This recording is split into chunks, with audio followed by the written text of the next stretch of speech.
दोस्तों, box office की सफलता अक्षय कुमार के साथ आई स्पाइस जैसा खेल खेल रही है।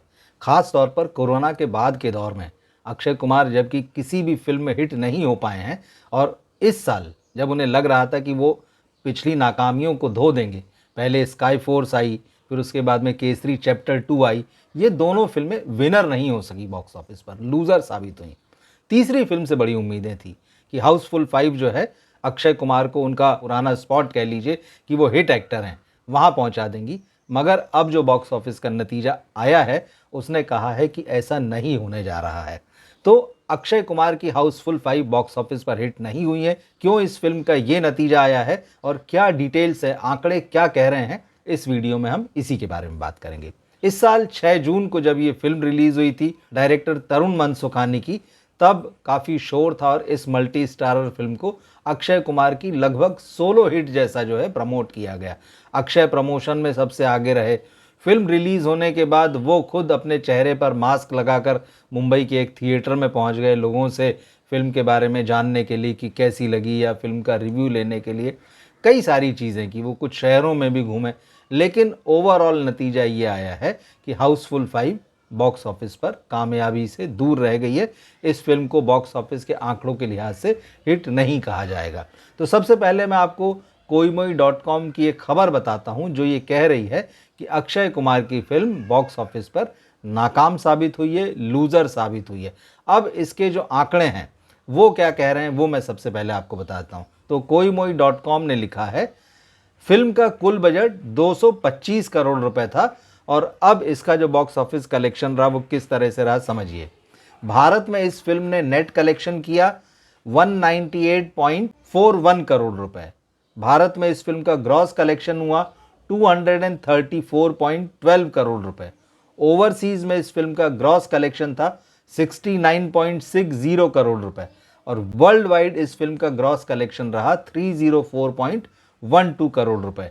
यानी कोई के हिसाब से इस फिल्म के बजट की रिकवरी रही 88.18 करोड़ रुपए, और नतीजा यह है, वर्डिक्ट यह है कि यह फिल्म बॉक्स ऑफिस पर घाटे का सौदा साबित हुई है। तो प्रोड्यूसर्स को थिएटरों में जो घाटा हुआ है वो इसकी भरपाई ओटीटी राइट्स, सैटेलाइट राइट और म्यूजिक राइट्स ये बेचकर कमा लेंगे। मगर जो फिल्म के डिस्ट्रीब्यूटर थे वो इस फिल्म में घाटे में ही रहने वाले हैं, उनकी किसी तरह से भरपाई नहीं होने वाली। अब ये अलग बात है कि प्रोड्यूसर साजिद नाडियाड वाला अपनी तरफ से कुछ करें, उनको पैसा वैसा लौटाएं, उनका नुकसान कुछ कम करें, या फिर वादा करें कि भाई जब मैं अगली फिल्म बनाऊंगा तो वो उसको कुछ कम रेट में उन्हें देंगे। तो ये सारा होता है प्रोड्यूसर और डिस्ट्रीब्यूटर के बीच में। अब वो कैसे क्या होगा उसका हमें नहीं पता। लेकिन जहां तक अक्षय कुमार का मामला है, ये बात साफ हो गई कि बॉक्स ऑफिस पर एक बार फिर से हिट होने के लिए उनको थोड़ा इंतजार करना पड़ेगा। अब इस साल बॉक्स ऑफिस पर अक्षय की ये तीसरी बड़ी फिल्म थी, और ये तीसरी फिल्म थी जो कि लूजर की कैटेगरी में आई, जो कि बॉक्स ऑफिस पर विनर नहीं हो सकी। आपको याद होगा इस साल की शुरुआत में स्काई फोर्स रिलीज हुई थी, वीर पहाड़िया ने उसमें डेब्यू किया था। तो अक्षय कुमार और वीर पहाड़िया की ये फिल्म बॉक्स ऑफिस पर 135 करोड़ रुपए कमा पाई थी। और दूसरी फिल्म केसरी चैप्टर 2, जिसमें आर माधवन भी थे, अनन्या पांडे भी थी, धर्मा प्रोडक्शंस की ये फिल्म थी, इस फिल्म ने 95 करोड़ रुपए का बिजनेस किया था। मगर ये दोनों फिल्मों का बिजनेस जो था इनके बजट से कम था। ये फिल्में बॉक्स ऑफिस पर लूजर साबित हुई थी। तो अक्षय को उम्मीद थी कि चलिए हाउसफुल 5 में कुछ होगा, मगर वो नहीं हुआ। अब मजे की बात यह है कि इसके बाद अक्षय की एक और फिल्म पिछले महीने आकर गई। हालांकि वो साउथ की फिल्म थी, तेलुगु कणप्पा। हिंदी में भी ये फिल्म रिलीज हुई और अक्षय कुमार ने इस फिल्म में भगवान शिव का रोल निभाया था। ये फिल्म हिंदी में कब आई कब गई किसी को पता नहीं चला, और तेलुगु भाषा में भी बनी तो इसका कोई खास नतीजा नहीं निकला। तो अक्षय कुमार का जो है कि भाई दर्शकों को मेरे नाम पर खींचूं, वो लोग थिएटर में आए, मेरी फिल्म हिट हो जाए, अभी और इंतज़ार करना पड़ेगा। इस साल सितंबर में अब उनकी फिल्म रिलीज होगी जॉली LLB 3, और ये फिल्म अक्षय कुमार के लिए बहुत बहुत बहुत इंपॉर्टेंट है, क्योंकि उनको पता है कि ये एक फ्रेंचाइजी फिल्म है, कॉमेडी फिल्म है, जिसमें दर्शक आ सकते हैं और अरशद वारसी के साथ उनकी जोड़ी रहेगी।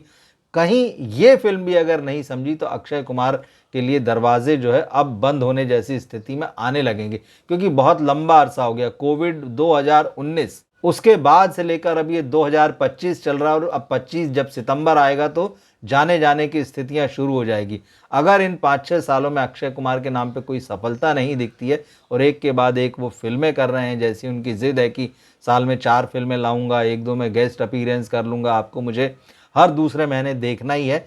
इस जिद को लेके दर्शक भी बार बार उनसे कहते रहे कि भाई आप अच्छी फिल्में कीजिए, कम काम कीजिए, कहानी पर मेहनत कीजिए, किरदार पर मेहनत कीजिए, ये सारी बातें। हालांकि अक्षय कुमार इन बातों को सुनकर अब थोड़ा सा चिढ़ने लगे हैं। प्रेस कॉन्फ्रेंसेस में और इंटरव्यू में वो बड़े अजीब तरीके से जवाब देते हैं। और हाल के दिनों में एक और जो बात बहुत प्रचारित हुई है, जिसके वीडियो आए हैं, वो ये है कि अक्षय कुमार अपने डायलॉग्स याद नहीं करते हैं। हालांकि जो लोग फिल्म इंडस्ट्री में हैं उनको पहले से ये बात पता है कि उनको एक टेलीप्रॉम्प्टर चाहिए रहता है या फिर कोई आदमी बोर्ड पर उनके डायलॉग्स लिख के खड़े रहता है और अक्षय कुमार उसको सिर्फ पढ़ते हैं एक्टिंग करते हुए। अभी हाल ही में जैसे कणप्पा का जिक्र किया, तो कणप्पा के सेट से भी एक वीडियो आया है जिसमें भगवान शिव के अवतार में अक्षय कुमार डायलॉग्स को पढ़ते दिख रहे हैं। उनकी आंखों का मूवमेंट, वो वीडियो बहुत क्लोज करके जब लोगों ने देखा है और सोशल मीडिया में आप उसको देख सकते हैं, तो अक्षय कुमार डायलॉग बोल नहीं रहे हैं, वो डायलॉग्स की रीडिंग करते हुए नजर आ रहे हैं। उनकी आंखों का मूवमेंट साफ साफ बता रहा है कि वो पढ़ रहे हैं सामने कोई चीज़। तो इस बात की वजह से भी अक्षय निशाने पर रहे। तो अक्षय को लेकर ऐसी कई बातें हो रही है जो उन दिनों नहीं हुआ करती थी जब वो हिट फिल्में दे रहे थे। और यही सच्चाई है, जब तक आप सफल रहते हैं, जब तक आप कामयाब रहते हैं, आपकी किसी कमी की तरफ न ध्यान दिया जाता है न ध्यान दिलाया जाता है। लेकिन जैसे ही आप सफलता से दूर होते हैं या सफलता आपसे दूर होती है, तो लोग ढूंढ ढूंढ कर ऐसी चीज़ें लेकर आने लगते हैं। तो अक्षय कुमार के लिए एक मुश्किल समय है कि जिस फिल्म पर उनको बहुत ज़्यादा भरोसा था और जिसके लिए उन्होंने बहुत मेहनत न केवल फिल्म में की थी, बल्कि फिल्म के रिलीज़ होने के बाद में उसको प्रमोट करने में, जनता तक पहुंचाने में, दर्शकों को थिएटर तक खींचने के लिए जो जो चीज़ें वो कर सकते थे, वो सारा कुछ उन्होंने किया। लेकिन इस फिल्म का जो फाइनल नतीजा आया है वो शायद अक्षय कुमार का दिल तोड़ देगा। और अगर हाउसफुल 5 की ओवरऑल बात की जाए तो इस फिल्म को ज़रूर किलर कॉमेडी के तौर पर इंट्रोड्यूस किया गया था जब इसका ट्रेलर आया था, और बताया गया था कि एक ज़बरदस्त कॉमेडी साबित होने वाली है।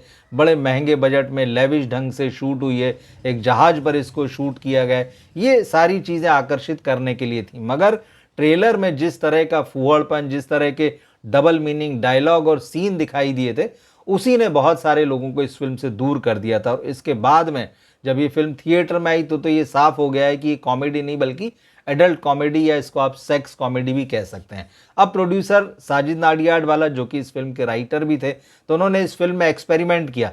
इस फिल्म के क्लाइमैक्स को उन्होंने 2 तरह से शूट किया, पार्ट ए और पार्ट बी, क्योंकि ये किलर कॉमेडी थी। इस फिल्म में कुछ हत्याएं होती हैं जहाज पर, अब वो क्यों हो रही है, कौन कर रहा है, ये सारे जो क्लाइमैक्स पार्ट थे ए और बी के, उन दोनों में किलर अलग अलग थे। तो शुरुआत में ये बात बड़ी रहस्य बनी रही कि किस पार्ट में कौन सा किलर है, ये देखने के लिए दर्शक जाएंगे, ऐसा प्रोड्यूसर्स को लगा था। लेकिन ये दांव भी जो है कोई खास काम नहीं कर पाया। इस बात ने दर्शकों को बहुत अट्रैक्ट नहीं किया कि वो दोनों फिल्में देखें। और प्रोड्यूसर्स का ये कहना था कि क्योंकि दोनों फिल्मों में किलर अलग अलग हैं, तो दर्शकों को बड़ा मज़ा आएगा और उनके अंदर एक क्यूरियोसिटी रहेगी कि वो दोनों फिल्में देखें कि दोनों फिल्मों में किलिंग कैसे होती है और किलर कौन है। मगर सीधी सी बात है, आजकल सोशल मीडिया का ज़माना है और पहला शो होने के बाद से ही सबको ये पता चल गया था कि ए में कौन किलर है और बी में कौन किलर है। एक कॉमन किलर था, वो थे अभिषेक बच्चन दोनों फिल्मों में, लेकिन ए में उनका पार्टनर कोई और था और बी में उनका पार्टनर कोई और था। ये सारी चीज़ें बहुत आम हो गई, लोगों के पास आ गई। मगर जिस चीज़ ने सबसे ज़्यादा दर्शकों को इस फिल्म से दूर किया, वो था कॉमेडी के नाम पर वल्गैरिटी बेचना, वो था कॉमेडी के नाम पर एडल्ट जोक्स बेचना, कॉमेडी के नाम पर सेक्स का तड़का लगाना। ये सारी चीज़ें, जिस तरह से इस फिल्म की जो एक्ट्रेसेस थी उनको एक ऑब्जेक्ट की तरह पेश किया गया, ऑब्जेक्टिफाई किया गया, उस बात से भी काफ़ी लोग नाराज़ थे। और कुल मिला के मामला ये था कि अगर आप एक फैमिली फिल्म बना रहे हैं, अगर आप फैमिलीज़ को बुलाने के लिए एक फिल्म बना रहे हैं, तो फिर उसमें ये सारी चीज़ें नहीं चलेंगी।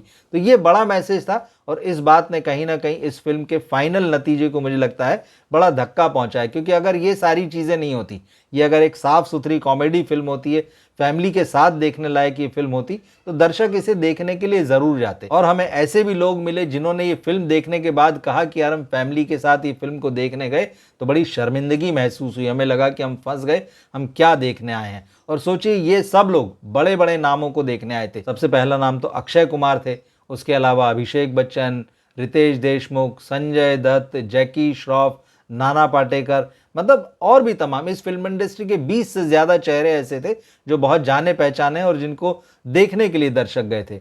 लेकिन फिल्म के कंटेंट ने लोगों को निराश किया, फिल्म की कहानी ने निराश किया, और उसका नतीजा बॉक्स ऑफिस पर ये जो फाइनल वर्डिक्ट आया है कि ये फिल्म लूजर साबित हुई है, इसमें आपको दिखाई देता है। और इस फिल्म का वर्डिक्ट आपके हिसाब से क्या मैसेज देता है अक्षय कुमार को, कमेंट बॉक्स में लिखकर जरूर बताइएगा। मिलते हैं फिर हम अगले वीडियो में। नमस्कार।